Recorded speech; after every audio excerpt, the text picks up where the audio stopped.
एक गांव में दो पति पत्नी रहते थे।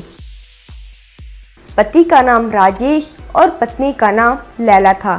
राजेश को कोई भी काम नहीं मिल रहा था। एक दिन पत्नी राजेश को कहने लगी, ओ जी, कब तक यूं ही खाली घर पर बैठे रहोगे? कुछ तो नौकरी या काम काज कर सकते हो। अरे भगवान, नौकरी तो बहुत मुश्किल है। कोई कारोबार करने का सोच रहा हूँ कि अब कौन सा व्यापार करूँ। ओ जी, यूं घर पर बैठे रहोगे तो आइडिया कैसे आएगा?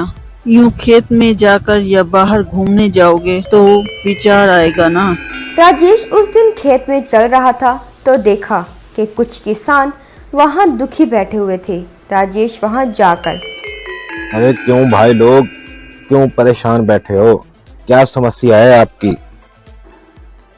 क्या बताऊं बाबू, फसल हाथ में आई, फिर हमने उसको बोरियों में भी भर दिया, लेकिन उसको शहर में बेचने के लिए लारी के ड्राइवर आ ही नहीं रहे। कहते हैं कि अभी आएंगे, लेकिन आते ही नहीं हैं। बहुत परेशानी हो रही है बाबू। एक बोरी का उसको कितना किराया देते हैं आप? तो बाबू, एक बोरी का 50 रुपए देते हैं जी।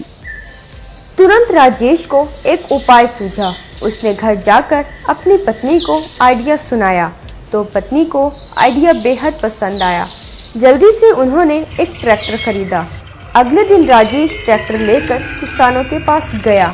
सुनो जी, अब तुम लोगों को उन लारी वालों का इंतजार करने की जरूरत नहीं होगी। अपना सारा लोड मेरे ट्रैक्टर में भर दीजिए, मैं उसे शहर में पहुंचा दूंगा।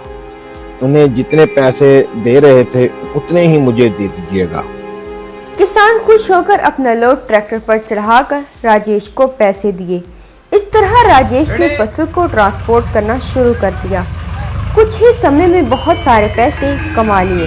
एक दिन पत्नी, ओ जी, अब तो हम अच्छा खासा कमा रहे हैं ना, तो एक और ट्रैक्टर खरीदकर कुछ ज्यादा पैसे कमा लीजिए।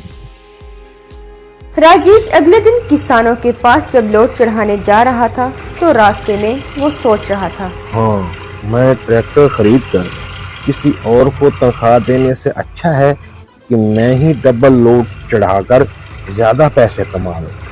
तब तो सारे पैसे ही मुझे मिलेंगे ना। और अपने ट्रैक्टर का कंपार्टमेंट साइज बढ़ाया। फिर किसानों के पास जाकर राजेश बोला, सुनो भाइयों, अब से आप मेरे ट्रैक्टर पर डबल लोड चढ़ा सकते हैं। एक ही बार में मैं पूरा लोड लेकर जाऊंगा। ठीक है राजेश बाबू, लेकिन ये ट्रैक्टर इतना लोड खींच पाएगा? हाँ, ये डबल पावर का इंजन है चाचा जी, कुछ भी खींच लेगा। आप बेफिक्र होकर चढ़ाइए। अब सारे किसानों ने अपना लोड उस ट्रैक्टर पर चढ़ाया। ट्रैक्टर को फुल रेस करने के बाद शुरू में थोड़ी सी मुश्किल हुई लोड खींचने में। बाद में फिर ट्रैक्टर ने लोड को खींच लिया। उस दिन दुगना पैसा मिलने की वजह से राजेश बोला,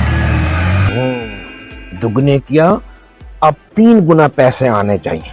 इसका कोई जुगाड़ करता हूँ। ये सोचकर कंपार्टमेंट का साइज और ज्यादा फैला दिया, बढ़ा दिया। अगले दिन किसानों के पास आकर, अरे भाई, इस बार 3 गुना लोड ज्यादा डालिए। राजेश बाबू, दिन ब दिन तुम्हारी लालच बढ़ती जा रही है। इतना लोड तुम्हारा ट्रैक्टर नहीं खींच पाएगा। आप लोड डालिए, ये मैं खुद ही देख लूंगा। 3 गुना लोड डालने के बाद राजेश ने ट्रैक्टर को फुल एक्सीलरेट किया और ज्यादा एक्सीलरेट करने के बाद भी जब शुरू नहीं हुई तब और जोर से एक्सीलरेट करने लगा। तब एकदम से ट्रैक्टर के आगे के 2 पहिए हवा में ऊपर उड़ गए, पीछे की तरफ गिर पड़ा और चिल्लाने लगा, ओ मैं मर गया, ओ मेरी कमर टूट गई, ओ मैं मर गया, ओ मेरी कमर टूट गई। किसान ने तुरंत उसे अस्पताल में भर्ती करवाया। अस्पताल में उसकी पत्नी, ओ जी, आपने ऐसा काम किया ही क्यों? मैंने आपसे कहा था कि दूसरी ट्रैक्टर ही खरीद लें। हाँ, तुम सही कह रही हो। लालच में आकर जो भी कमाया था वो भी खो दिया है। अब जाकर अक्ल आई है। लालच बुरी बला है, जो भी लालच करता है अपना नुकसान ही करता है।